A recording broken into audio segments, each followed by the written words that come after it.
too deep into it, she has written a couple of books, and that's kind of why we have her on today. This is the second book in her series. This one's Rise of Daybreak, is that right? Yeah, Rise of Daybreak, book 2 in the Rise of Midnight series. Now, I did read the first one. I did not get to read this one, so I'm sorry, I haven't yet.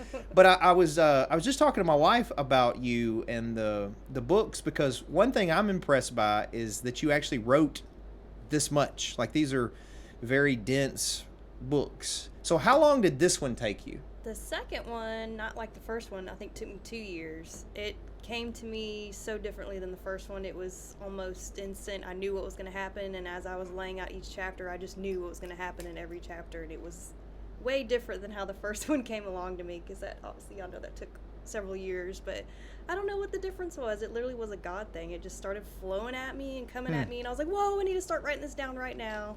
Well, that's great. So what's your process then on it? Did you... I've written this book, which I'm going to give you a copy of. I can't remember if I gave you a copy of. Yeah. Now this is a kid's book, okay? That's so okay. the Magic Paintbrush, you can buy it on Amazon. But I wrote it years ago when I was a super broke cop. Like, literally, and this is no joke, our house was like up for foreclosure. Like, that's how broke I was. Oh my God. And at night I had an iPad, and I would write in my patrol car.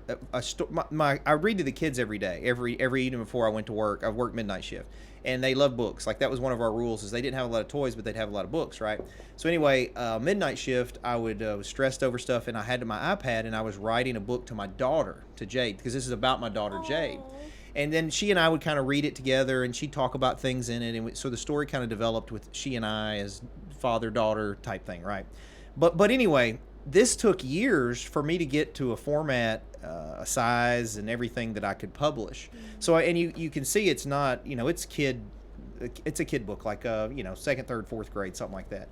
So for somebody to write an adult book, I've started several and have just not been able to complete them. I'm just very impressed that you wrote one, much less two, but also, like, I'm interested in the process you went through to write it. So, like, did you post-it note them, or how you keep track of the characters, or like, what was the process? Well, with the second book, it was a little different too, with because I already had the characters, but I'll go into that too. But with the second one, I already knew my characters. I kind of knew where their flow of life was gonna go throughout the second book. But I got out and I make I call it like my little setup page, and I just make like this little brainstorm thing where I just start typing stream of consciousness, I think that's what they call it, and I would type out my little setup page. It was kind of like almost a synopsis of chapter by chapter what was going to happen. With the first book, it didn't happen like that. I wrote a whole lot of rough drafts. I knew what was going to happen in the end and the beginning, and I had no middle. So I had a lot of kind of trying to figure out what I was going to do. But with the second book, since I knew where I wanted to flow with it, it was literally just, like I said, it was just a God thing. But I didn't start writing immediately. Like I said, I wrote in the little page that I had, and it turned into a couple pages, obviously. But and then I just keep that page, and as I go each chapter, I have my little table to go by. Like, all right, what's happened in this chapter? All right, what characters are in this chapter? Okay, and then I go off that, and I just start. Should just start flying out. I was like, here we go. All right, that chapter's done. I'll come back to it later. I'll do my edits and all that later. I just go ahead and get it on paper. Even if I know when I read it, it's going to be full of typos. It's not going to be exactly how I want it to be in the end. But I think as long as you just get it out, get it out of your head, get it out, whatever you're doing, come back to it, go to the next one, keep going. Don't stop. Don't say, oh, let me go back and just keep. Am I moving too much, Josh? Because I know you said I'm not supposed to move too much. You're doing fine. You're doing fine. But yeah, so it was I just kept trying to put it down. Did you have a schedule? Like, that every day you were going to do this amount of writing, or was it just random? No, I didn't. It was random. I try not to stick to a schedule, because I found with my first book I got burnt out a lot, and of course because I was working on it for so long. But I said, look, if I'm not feeling like writing, I'm not going to do it, because I'll start putting stuff in there I don't want, just to fill the time, fill the space. But everybody's different. I know they say you're really supposed to, even if don't take a break, you might not come back.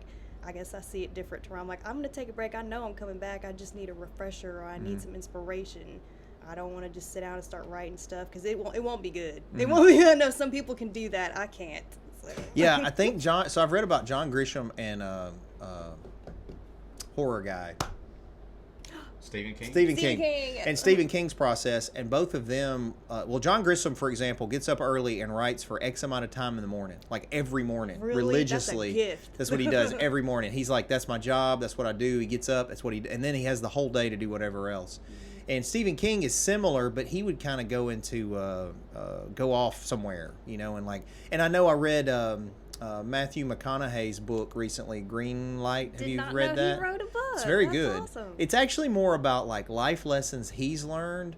And I tell you what, I read the book, but then I also listened to the audiobook, and the audiobook he's reading it. Oh, so that's it's awesome. it's really good to listen, even though I'm a little jealous because my wife likes him so much. But, Oh my gosh. but what I was getting at is, so he talked about what he did to write the book, and he literally went into seclusion for like 3 months. He went away with no internet, nothing, to write the book. So it's just curious how different people get it on paper. That's awesome. That's a gift to be able to do it like So this. and again, I apologize that I didn't get to read this No, one, it's but okay. do people need to read the first one and then this one, or is this one you can pick up and kind of know the characters? If you pick up the second book, you have no idea where you're starting. You don't know the characters. You're literally dropped into this whole new world. And like, what is going on? So definitely, please read the first book. If you really don't want to read the first book, read the synopsis. I don't know. You're still gonna be lost. And definitely I think read the first book. they're on Amazon right now, right? Yes. And where else?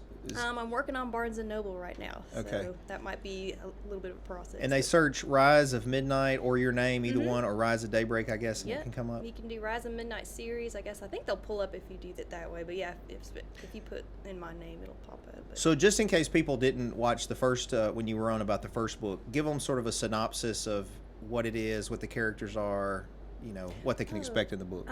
Well, it is a YA fantasy paranormal, almost romance, but not really. But definitely paranormal action thriller. I put a little bit of everything in my books as dry as I can for the most part.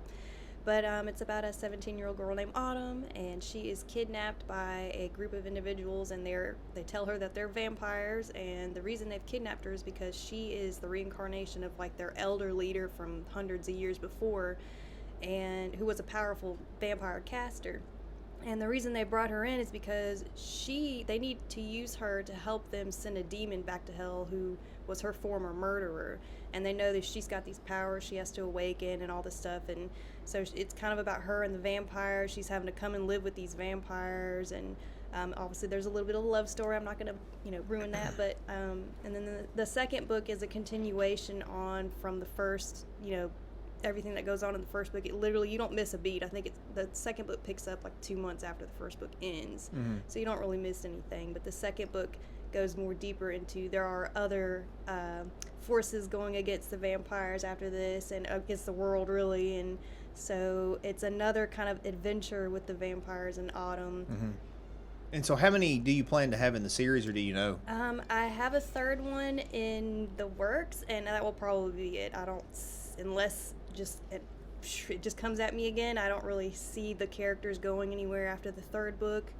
And the third book is going to be a hot little minute. I think it's going to be how the first one was. I know what I want. I know how I want it to end. I know how I want the beginning, but I got a lot of fillers, and I just need some inspiration. So I'm taking the time to read, watch anime, which is actually how I got inspiration for my first book, was reading and watching anime. So don't laugh.